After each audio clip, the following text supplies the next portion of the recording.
Salam alaikum la famille, petite anecdote. Il y a quelques années en arrière, je suis parti en Mauritanie avec des frérots. Et quand je suis arrivé là-bas, et même sur la route, j'ai découvert plein de choses. Allah Azza wa Jalla m'a éduqué à travers plein d'événements. Et je vais t'en citer quelques-uns dans cette vidéo pour essayer d'en extraire des morales, comme d'habitude. Alors on était dans la voiture, en train de rouler dans le désert, tranquillement, sur une route qui était... il y avait du bitume. Et d'un coup, le frère me dit, tourne à gauche. Et je regarde à gauche, j'ai vu qu'il n'y avait que du sable.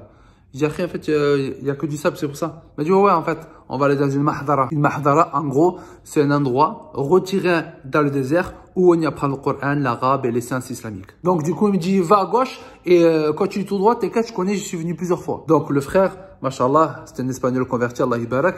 Et je sais qu'il a fait le tour du monde 36 fois, façon de parler. Donc, je l'ai suivi, il connaît, mashallah. Je tourne à gauche, je roule. Et là, il me dit, attends. Il descend de la voiture, il commence à dégonfler les pneus. Il dit, oh, qu'est-ce que tu fais? Tu fais un guet-apens ou quoi? Qu'est-ce qui arrive le sang? Et là, il m'explique en fait, non, avec le sable chaud, les pneus, quand ils sont un petit peu dégonflés, ils ont une meilleure accroche, une meilleure prise dans le sable pour éviter de s'embourber. Quand il m'a expliqué ça, je dis, ah, malinx, le lynx. Ça me prévient, il me dit, attention, si tu ralentis, fais attention, ne t'arrête pas, parce que sinon, pour repartir, ça va être chaud de dingue. Et je dis, ah, ça veut dire qu'il faut que j'accélère et que je m'arrête plus. Il m'a dit, si t'arrêtes, c'est compliqué. Donc, tu vas rouler jusqu'à ce qu'on arrive à la Mahdara. Là-bas, la terre, le sable, il est un peu plus dur, donc tu pourras t'arrêter facilement. Et là, j'ai compris que je m'embarquais dans un film d'action. Et j'ai regretté de ne pas avoir préparé mon testament. Et de ne pas avoir embrassé mes enfants plus fort avant de les avoir quittés. Mais comme je suis un bonhomme, j'ai pris mon courage à deux mains et j'ai foncé. J'ai oublié de préciser que c'était un véhicule monospace 7 places et qu'on était 7 dans la voiture. Donc c'était assez lourd quand même. Al-Muhim, je passe les détails. Du coup, je me retrouve sur la route, sur le sable. Je bombardais, panique, il fallait pas que je ralentisse. Des fois, il y avait des bosses, etc. Donc, c'était un peu compliqué, cette histoire. Je me suis cru au Paris-Dakar, t'as compris. Donc, je ne cesse de rouler, jusqu'à ce que j'aperçoive des habitations. Enfin, des trucs, quoi, des cabanes, des tentes, je sais pas. Bref, un signe de civilisation, un signe de vie, en plein milieu du désert. Et là, je commence à lever le pied. Le frère, il me dit, non, ralentis pas, jeune loup, ralentis pas, on va s'embourber. Je dis, ah oui, subhanallah, je accélère. Mais à force d'accélérer, on commence à se rapprocher de plus en plus de ce signe de civilisation. Donc, quand j'arrive à proximité, je commence à ralentir. Et là, je ralentis un peu trop. Et là, je cale. Mais ça va. On était à moins, je sais pas, 50 mètres de l'endroit où on devait arriver. Je redémarre et j'essaye de repartir. Et là, c'est le drame. La voiture s'enfonce dans le sable. Plus j'accélère et plus j'envoie je projette le sable derrière et la voiture s'enfonce. Le frère me dit, oh, calme-toi, jeune loup. Je dis, qu'est-ce qui se passe? Dis-moi, comment on fait pour s'en sortir de ce pétrin? Il descend du véhicule, il fait le tour. Je descends du véhicule, j'ai fait le tour.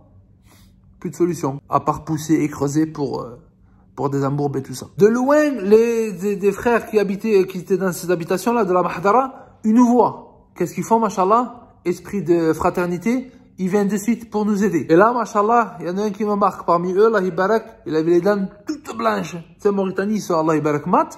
Et il avait les dents toutes blanches avec un siwak, Allah Ibarak, on aurait dit un tronc d'arbre, machallah. Ça a été le premier à plonger à la roue et nous aider à creuser. Il nous a dit salam alaikum et il a dit qu'est-ce qui se passe? Il a creusé direct, il connaît le délire. Il sait qu'il y a plein de trompettes comme moi qui a dû s'embourber avant, tu vois. Du coup, il se met à genoux, il crase. Quand il creuse, machallah, les autres frères se mettent aussi. Mais lui, machallah, c'est le plus, Allah Ibarak. Tellement il creusait, il se mettait du sable partout, tout ça. Vu comment il se l'a donné, je me suis dit, bon, il va falloir que je crache un billet, mesquine. Vu comme il aide et tout, je pense qu'il fait ça parce que, voilà. Il veut, voilà, que je lui donne un petit billet. Il a vu la plaque de France, Europa, l'Europe. Il a de l'oseille, il va m'arroser, tu vois. Du coup, machallah, ça a duré quelques minutes, un bon petit quart d'heure, 20 minutes, même voire une demi-heure, même si c'est pas une heure, gars, je perds la notion du temps parce que ça fait un moment, tout de même. Bon, on va dire au moins pendant une heure. Et à la fin, alhamdoulilah, on se désembourbe, machallah, on arrive à la Mahdara, on se pose. Et quand on arrive à la Mahdara, alhamdoulilah, on fait le tour des lieux, machallah, on se pose et tout, on regarde, c'était trop bien, c'était stylé, c'était le coucher du soleil, en plus on allait bientôt tomber la nuit, donc alhamdoulilah, on a échappé belle, on se pose et tout ça. Et là, les frères me disent, par contre, frère, ici, il y a des règles, c'est que pour pouvoir passer la nuit ici, pour que tu puisses dormir ici, il faut demander l'avis ou l'accord du shir, parce que c'est un shir, l'homme le plus savant de la Mahdara, de l'endroit, qui doit donner son autorisation aux gens de dormir ici ou pas. Donc, qu'est-ce qu'il fait? On se met à la recherche du shir pour lui demander l'autorisation. On cherche. On va où? À la mosquée. Normal. Et là, on se rapproche de la mosquée, on entend les élèves en train de réciter le Coran au shir. Et le shir qui corrigeait les élèves, tu vois. Et le shir, donc, il était au milieu. Il y avait tous les enfants autour de lui. Il n'y avait pas que des enfants, il y avait même des adultes autour de lui. Donc, on voyait pas les shirs.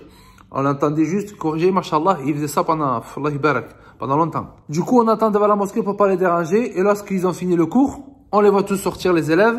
Et là, on se lève pour voir le shir pour demander l'autorisation. Et là, qui c'était? Mashallah la quwwata illa billah, c'était la personne qui est venue creuser au tout début quand je me suis embourbé. Je t'avoue que j'étais stupéfait. C'était un shir dont je me rappelle plus son nom, qui était connu pour sa montagne de science, Allah ibarak. Et pourtant, c'était le premier à se jeter au sol pour creuser du sable et se salir les mains et le visage pour son frère qui ne connaissait pas, qui vient d'Europe. Qui vient d'Europe ou d'ailleurs. Cette montagne de science, subhanallah, les gens, ils se battent pour essayer de prendre un peu de science de lui. Allahumma barik, tellement il est connu pour cette science. Et lui, comment il se rabaisse. Franchement, ça m'a mis une claque. En gros, la leçon de cette histoire, ou du moins ce que j'ai un peu en tiré comme compréhension, c'est que si tu t'enorgueillis, c'est que tu es un gros ignorant. Plus tu te rabaisses, et plus tu as de la science, et tu connais qui est Allah Azzawajal.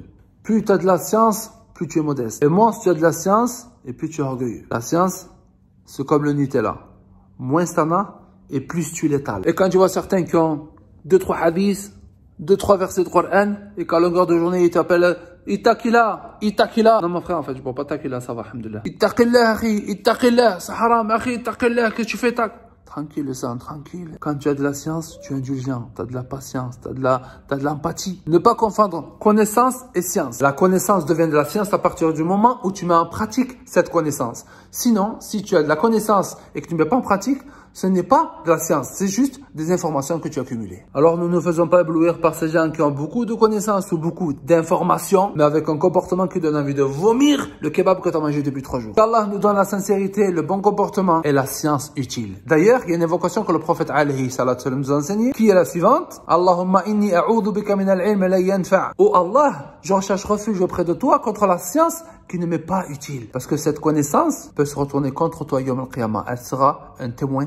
contre toi, yawm al-qiyamah. Alors maintenant, ça ne veut pas dire que tu dois plus apprendre parce que tu as peur de pas pratiquer. Faisons l'effort plutôt de mettre en pratique ce qu'on a déjà appris. Il y a du boulot, hein, la famille. Je te rassure, on est tous dans le même sac. Mais avec de la motivation, là, on y arrivera, Inch'Allah. Sur ce, je te dis à demain pour la prochaine vidéo. C'est moi comme la famille.